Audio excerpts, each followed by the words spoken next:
Bonjour et bienvenue dans cette deuxième vidéo de formation sur le traitement audio numérique et la musique assistée par ordinateur. On a vu précédemment ce que c'était qu'un DAW, une Digital Audio Workstation, donc maintenant on va voir comment les choisir. Vous avez peut-être entendu parler de Pro Tools, de Cubase, de Reaper, de GarageBand, de Logic, bref, il y en a plein. Maintenant, il va falloir essayer de voir comment choisir, qu'est-ce qu'il faut comparer comme critères. L'aboutissement est bien sûr que je vous propose un logiciel sur lequel vous pourrez me suivre dans la suite de la formation. Le critère le plus important, ce serait la disponibilité du logiciel. C'est-à-dire que si on peut le télécharger sur internet, et de n'importe où, c'est pratique, faut dire ce qu'il y a, c'est quand même plus facile. S'il est disponible que en version boîte, que chez des vendeurs particuliers, le logiciel est du coup moins accessible. Et autre critère très important, et tout, c'est le prix de ce logiciel. La plupart sont à plus de 200 €, certains frôlent les 600, certains voire plus, genre les 2000 €, enfin bref. Le prix, c'est quand même un critère très important quand on choisit un logiciel de ce type. La compatibilité, oui, il faut que le logiciel soit compatible avec votre système d'exploitation. Si vous êtes sous Windows, si vous êtes sous Mac, si vous êtes sous Linux, vous n'aurez pas accès au même panel de logiciels. Les types de plugins, alors tous les logiciels de ce type ne chargent pas toutes les normes de plugins. Il existe plusieurs normes, donc si vous avez un plugin en particulier que vous aimez, qui n'existe que dans un seul type de format, et vous voulez absolument utiliser celui-là, par exemple si c'est une simulation d'orchestre ou quelque chose d'assez poussé comme ça, va peut-être falloir choisir le logiciel, le DAW en conséquence. Voilà. Autre critère de choix, la compatibilité des formats audio. Alors, globalement, ça pose pas de problème, mais certains logiciels ne traitent pas nativement certains formats de compilation comme les OMF ou les AF. Ça peut être déterminant si vous savez qu'on va vous envoyer plein de fichiers de type OMF. Bref. Donc en fait, quand je disais format audio, c'est plutôt format en général. Le matériel, donc si vous avez une interface qui serait compatible qu'avec un certain type logiciel, ce serait dommage de ne pas avoir le logiciel en question, voilà, tout simplement. Puis la langue, je considère que c'est quand même important que le logiciel puisse être accessible dans la langue de notre choix. Alors, autre critère, c'est les spécialités, parce que donc, au fur et à mesure, certains logiciels se sont spécialisés dans certaines fonctions, dans un certain type de workflow. Il y a des logiciels que je qualifierais de plus généralistes, comme Cubase, Reaper, Pro Tools, qui font globalement un peu tout, sans spécialisation particulière. Certains sont plutôt spécialisés dans un workflow type analogique, c'est-à-dire que quand on charge des effets, on a l'image de ce que serait cet effet s'il était externe, c'est-à-dire une représentation graphique où il faut mettre des câbles, relier des sorties, voilà, un comportement très analogique, comme on dit. Il y a les logiciels qui sont basés sur le cloud. Alors eux, c'est un peu particulier, c'est-à-dire que leur spécialité, c'est que ils peuvent être utilisés de n'importe où et qu'on peut demander à des gens de rejoindre notre session en ligne et voilà, faire tout en ligne. Alors, en analogique, j'ai pas dit, mais Reason par exemple, et en cloud, Home Studio. Voilà. Il y a des logiciels aussi qui sont spécialisés en tablette et mobile, donc là, voilà, les grosses licences, genre Cubase, genre Pro Tools, voilà, n'existent pas en version mobile. Et si vous voulez pratiquer sur une tablette ou ce genre de choses, faut penser à un autre logiciel. Voilà. Et il y a des logiciels qui sont spécialisés dans le beatmaking, c'est-à-dire dans la réalisation de musique électronique. Je pensais notamment à Open Labs, voilà, et qui ont dans leur workflow des systèmes de boucles, de patterns et ce genre de choses. Ça peut être du coup moins facile de faire du traitement sonore de base dans un logiciel de ce type. Par exemple, si on veut juste enregistrer une émission, une interview, ce genre de choses. Voilà. Donc, autre critère de choix, il y a les performances. Quand je dis performance, ça reprend plusieurs critères. Donc, il y a la stabilité du logiciel, c'est-à-dire son code, à quel point il est optimisé, à quel point il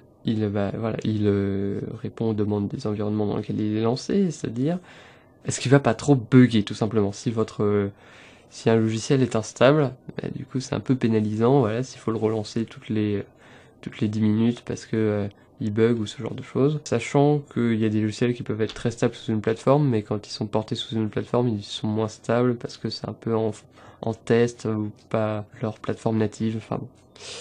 Autre critère de sélection, donc c'est la capacité de ce logiciel à utiliser l'intégralité des performances de votre ordinateur.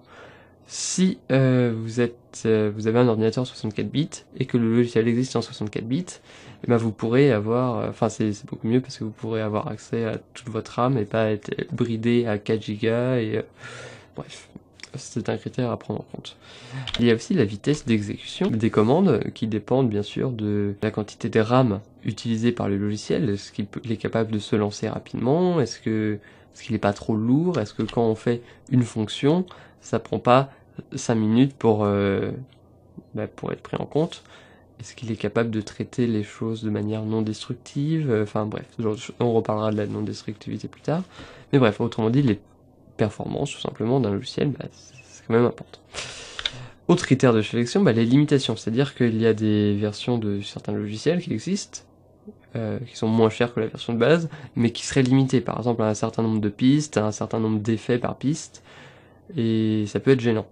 D'ailleurs, quand je dis il y a certaines versions de logiciels, il y a aussi des logiciels, quand on compare les logiciels entre eux, certains qui sont capables de charger plus d'effets que d'autres, c'est un critère à prendre en compte. Si vous savez que vous avez besoin de 30 pistes pour un projet et que votre logiciel n'en a que 16, ça peut être un vrai problème. Ça, c'est quand même un des critères les plus importants, qui est la capacité d'édition et de routage, c'est-à-dire qu'est-ce qu'on peut faire avec ce logiciel concrètement. Qu'est-ce qu'on peut... Comment on organise un projet, comment on découpe les fichiers audio, comment on traite des fichiers MIDI, etc. En gros, c'est ce que le logiciel est capable de faire, concrètement. Autre critère qui n'est pas intéressant pour tout le monde, mais que moi je trouve important, c'est les capacités de gestion vidéo. Qu'est-ce que votre logiciel est capable de charger comme vidéo? C'est très utile quand on fait de la post-production, c'est-à-dire qu'on essaie de sonoriser ou mixer les sons pour une vidéo, ou alors quand on fait de la musique pour une vidéo. Pour moi, c'est très important que le logiciel soit capable de traiter les vidéos dans des formats variés, en natif, et surtout sans décalage d'image, parce que c'est quand même quelque chose qui arrive assez souvent. Donc voilà, capacité vidéo, important. Autre critère très important, l'ergonomie. L'ergonomie, donc c'est à la fois l'interface, c'est-à-dire l'apparence du logiciel, et l'accessibilité des fonctions. Comment c'est organisé? Est-ce qu'il ne faut pas aller dans 50 menus pour trouver l'effet qu'on veut chercher? Est-ce qu'il y a des fonctions de recherche faciles? La personnalisation, l'interface, est-ce qu'on peut la changer? Est-ce qu'on peut changer les raccourcis clavier? Qu'est-ce qu'on peut modifier de ce logiciel pour se l'approprier, pour faire correspondre à notre workflow? Parce que je considère que tout le monde ne fait pas les mêmes choses avec ce type de logiciel et qu'il est très important de pouvoir le personnaliser le plus possible, interface compris. Et donc l'ergonomie de workflow, est-ce que faire certaines fonctions demande pas trop de clics? Est-ce qu'on voit une logique? Enfin bref. Et enfin le dernier critère, qui est déterminant pour certains, ce qui peut se comprendre, c'est le pack. C'est-à-dire que votre logiciel, il peut être livré avec d'autres fichiers que juste le DAW lui-même. À savoir, des packs d'effets. Est-ce qu'il a des effets intégrés? Si oui, est-ce qu'ils sont performants? Est-ce qu'ils sont bien? Est-ce qu'il y en a beaucoup? Des instruments virtuels. Est-ce qu'il y a des petits pianos intégrés? Est-ce qu'on peut faire du son juste après avoir installé le logiciel, quoi? Ou est-ce qu'il faut installer des choses en externe? Et certains ont tout simplement même des packs de son comme des boucles ou des petits sons comme ça. Donc c'est déterminant pour certains, mais il faut savoir que si vous avez que le logiciel de base, vous pouvez implémenter tout ce type de choses en externe, quoi. C'est pas besoin que ce soit compris de base. Si c'est de base, c'est pratique. Et voilà, parce qu'on peut s'en servir, mais si ça y est pas, c'est pas une fatalité, on peut trouver ces choses-là ailleurs. Voilà. Donc maintenant que nous avons vu tout ça, je vais vous proposer donc le logiciel sur lequel nous allons travailler par la suite. Voilà. À bientôt.